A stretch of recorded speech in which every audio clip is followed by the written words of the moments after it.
xafladani oo ahayd mid ay ku qalin jabinayeen dufcaddii saddexaad ee ka qalin jabinaysay macadka dacwa ee magaalada Hargeysa ayaa waxaa ka soo qayb galay mas'uuliyiin ka socota xukuumadda Somaliland, culimaawidiin, waalidiin iyo marti sharaf kale oo tiro badan. waxaana ugu horeyn halkaasi ka hadlay maamulka macadka dacwa.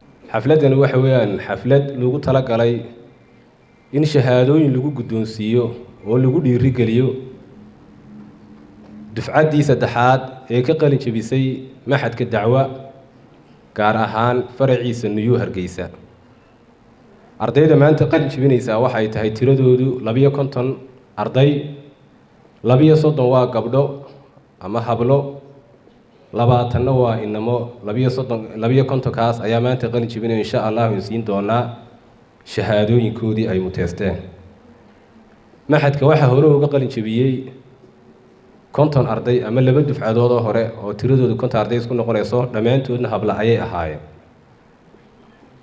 maxadku saddexda dufcadood waxa uu soo saaray muddo 6 sanadood ah, waayo maxadka waxa la aasaasay 2013 bishii 9aad baa la aasaasay. marka taqriiban waa muddo 6 sanadood ayaa wuxuu ku soo saaray maxadku 100 arday oo ah 3 dufcadood oo isdaba socday. xafladan qiimaha badan ee aynu ku sagootiyeyno kula farxayno ardaydii muddada dheer cilmi la barto cilmigii ugu qiimaha badnaa baranaysay aad iyo aad bay runtii farxad noogu tahay. sidoo kale waxa iyaguna halkaasi ka hadlay qaar ka mid ah culimaawidiintii halkaasi ka soo qayb galay oo ugu horeeya Sheekh Maxamed Cali Garle.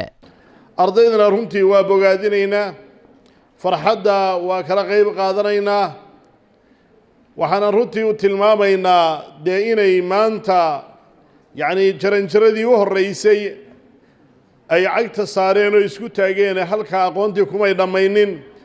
wixii ka dambeeyana ilaahay waxaynu uga baryaynaa inuu ilaahay u fudaydiyo. waxaa walaalayaal kelmad yar oo kooban aan ka odhanayaa runtii markaskan iyo siduu ku bilaabmay iyo dadkii wax ku lahaayoon jeclahay inaynu halkan uga ducayno.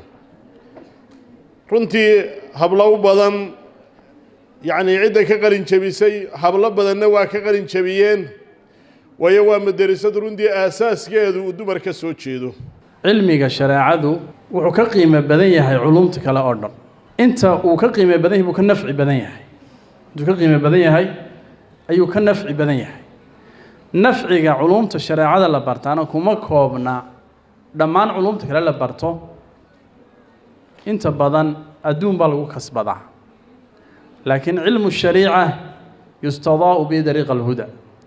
dariiqa hanuunkaa lagu ilaystaa, jidka siraad baa lagu maraa, albaabka jannada lagu furaa. sidaa awgeed cilmigan aad barateen waa wax la bartay ugu fadliga badnaa. waxa laakiin muhiim ah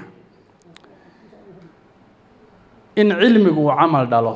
ugu dambeyntii waxaa iyaguna halkaasi ka hadlay mas'uuliyiin ka socotay xukuumadda Somaliland. Shaafici Ciise Sulub, Saab TV, Hargeysa. ardaydan shareecada baratay ee maanta dugsigii sare ka qalin jabinaya macadka dacwa faraca New Hargeysa, waxaan leenahay ardaydaas hambaliyo Ilaahay subxaanahu wa tacaala cilmiga aad barateen ha idinku anfaco, kuwii diintooda iyo nafahooda iyo dalkoodaba iyo islaamka wax ugu taray Ilaahay idinka dhigo. xafladan oo aan oran karo waa xafladaha ugu qiimaha badan leh barashada diinta islaamka diinta Ilaahay. waxa weeye farxad gaar ah aniga ii tahay, waayo wax la barto diinta ayaa ugu qiimo badan. aad iyo aadna waan u mahadnaqayaa ardayda maanta xafladoodii loo fadhiyay ee u soo samray inay bartaan cilmiga diinta. Shaafici Ciise Sulub, Saab TV, Hargeysa.